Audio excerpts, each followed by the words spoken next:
Hello, I'm Fast Lawyer. Today we're going to do a review for Sam & Max. This time it's virtual, a game coming soon to the Steam store by developer Happy Giant and publisher Big Sugar. It's available for the Valve Index, HTC Vive, and the Oculus Rift. Sam & Max this time it's virtual, normally retails for $30 on the Oculus store, so I imagine it'll be the same price on the Steam store. It's currently released for PCVR on Viveport, and I'm a Viveport Infinity subscriber, and as such I did download this game for free. I tested this game out on the Oculus Quest 2 using the Oculus Link cable. Sam & Max VR is a mixed bag of different experiences in one. It's got mini games, it's got puzzles, it's got your classic puzzle adventure, it's got a mini escape room, it's got lots of climbing, some platforming, and it's got lots of humor throughout. But definitely the biggest draw for me and the biggest reason I enjoyed this experience is Sam & Max. The humor,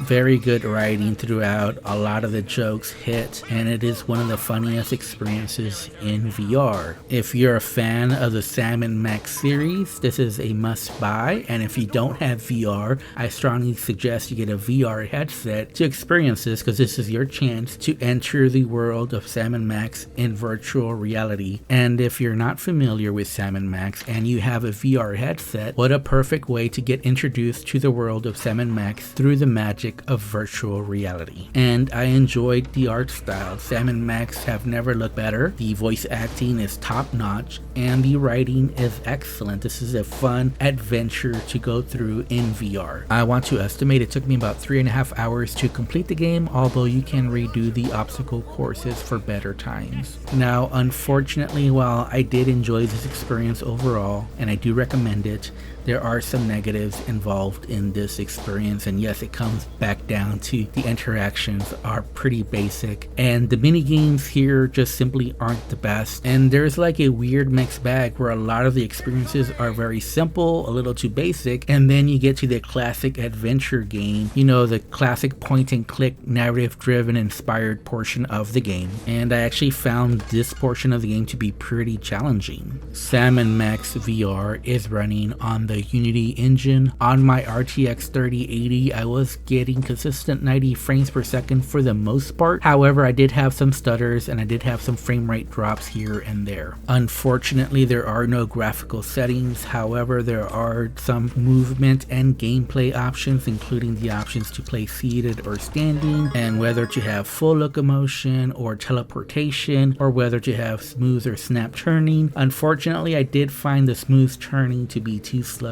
in this game, but at least you can choose to have a faster walking speed, which is a must for VR veterans. Unfortunately, I did come across an issue where I did have to use teleportation for a section of the game where it was impossible to climb up these raised platforms by simply walking through them. You had to use teleportation instead. Now, I did experience some bugs on this pre-release version to the Steam store. However, those bugs were patched pretty quickly. However, I did find several of the interactions to be very janky, not just the locomotion. In particular, I found the bomb minigame to be pretty difficult just because the interactions were not smooth and polished. The bomb minigame is basically a memory game where you have to do certain actions around the bomb, and it's like Simon Says, where as long as the bomb shows a certain sign, you go through with the action. If it doesn't, you don't go through with the action. The problem was that the interactions that I tried didn't always function as smoothly as they should have, which led to several failures. And obviously that leads to frustration. I also had some problems with the climbing in this game. I would sometimes just slide off randomly off a grabbable object. Sometimes my hand avatar would appear just slightly offset from where it should be, just a few centimeters off, but very noticeable. And sometimes I would see my hand avatar just slide across the screen, obviously not a good thing. And again, like I mentioned, the mini games are for the most part very simple, very basic, a bit outdated as well, and then you have these VR interactions that aren't smooth and polished, and it just makes it feel worse. So while I do recommend Sam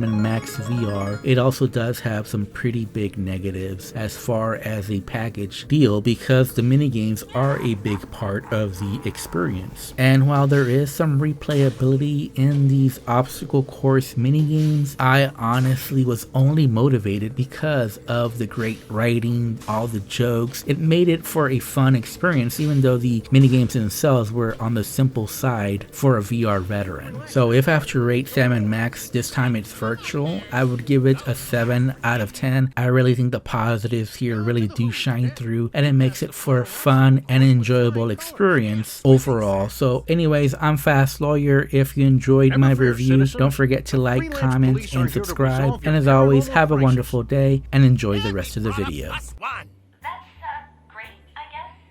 The demon's over in aisle 2. Max, head back to the manager's office to interview that panicked grocery worker. On it. The cadet and I will have a look around and see what we can do to send this Stygian refugee back to their appropriate infernal hellscape. Well, what do you know? Hey, don't grab that! Alright, this is... Ugh, that demon eats like Max. I can hear you, Sam. Maybe we can feed it something that disagrees with it, with extreme prejudice. Check it out, Sam. These demons were summoned by the cashier. I was just playing around with some basic spells for my LARPing group. Little did she know that this neighborhood's on a hellmouth. They should really put up warning signs, you know?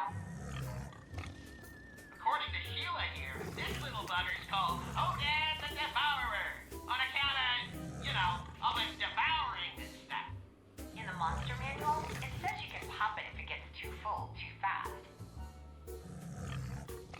Guys, I'm really sorry about Hodad. Please don't tell my parents, okay?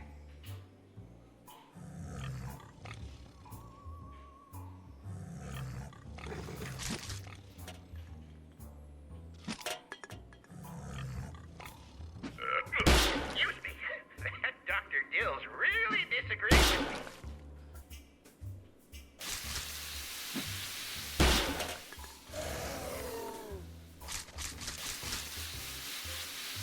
Good throw, kid. Let me just utter a few binding words to seal the deal. Oatamu Siam. Oatamu Siam. Yahtzee! And that's what you get for disturbing our neighborhood food oasis. Oh, mama. The city's underpaid sanitation workers are great. You'd hardly know there was a 50-foot-tall planarian worm wreaking havoc here just a few hours ago. Okay, kid. According to the commissioner's insistent blubbering, Theodore Tox, one of the city's notorious criminals, has escaped from prison and has sworn to exact vengeance upon us. That seems to happen a lot, Sam. Here's some wanted posters with all of Tox's inappropriately intimate details. You can tack it around your waist. Let's go talk to some of the locals and see if they've seen him flying around.